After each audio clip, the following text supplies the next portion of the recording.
This is part 3 of LINQ to SQL tutorial. In this video, we'll discuss how to view the SQL statements that are generated by LINQ to SQL. This is continuation to part 2, so please watch part 2 before proceeding. For debugging purposes, it is necessary to view the generated SQL statements. There are several ways we can do this. One of the easiest ways is to write the generated SQL query to the ASP.NET web page or to the console window if it's a console application. Let's flip to Visual Studio. This is the same example that we worked with in the previous video session. The LINQ query that we have got here will be translated into transact SQL by the underlying LINQ to SQL provider. Now what we want to do is write that generated SQL statement to the ASP.NET web page, and to achieve that we are going to make use of the log property of the data context object. So basically here we are telling to log the generated SQL statement to the response stream. So in this case, the generated SQL statement will be returned to the ASP.NET web page. So let's see if that's going to be the case. When we click this get data button, notice that along with the employee data, we also have the generated SQL statement. So this is the SQL that will be executed against the underlying database. Now, if it's a console application and if you want to log the SQL statement to the console window, then you will set the log property to console.out. So in this case, the SQL statement will be printed on the console window. So one option is to use the log property of the data context object.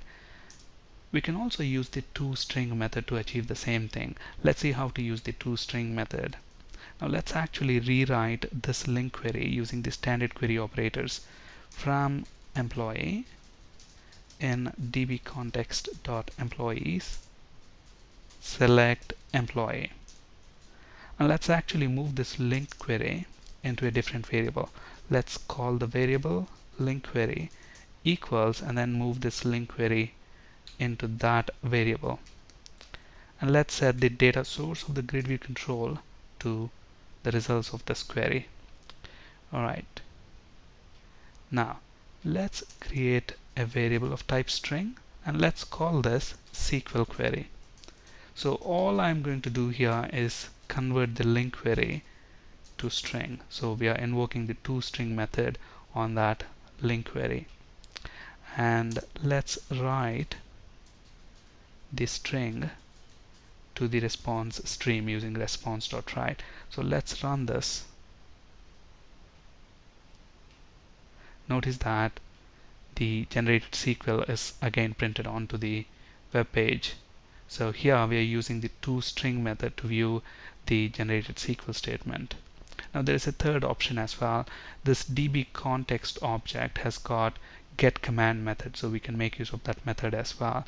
So let's see how to use that method now.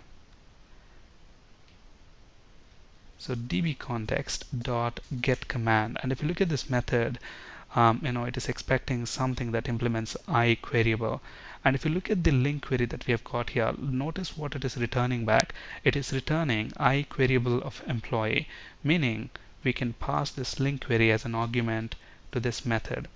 And if you look at what this getCommand method returns, notice from the IntelliSense it's returning an object of type dbCommand, and this dbCommand object is called command text property. So this property is going to give us the generated SQL statement. So all that is left now is to write the command text to the response stream using response.write.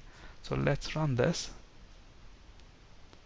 Let's click get data and notice that again the generated SQL is printed on the web page. So we've got three options. We can either use the log property of the db context object, or we can use the get command method of the data context object, or we can use the toString method. Now there's another option as well. We can use SQL profiler also to view the generated SQL statement. So let's see how to use the SQL profiler. So we go to SQL Server Management Studio, click on Tools and select SQL Profiler. So that's going to fire up SQL Profiler, connect to the SQL Server, and then run a new trace. And let's run our application now. And let's click this get data button. And then let's go back to SQL Profiler, and if you notice, so this is the SQL that is generated. So in this video we have seen the different options to view the generated SQL statements. That's it for today. Thank you for listening. Have a great day.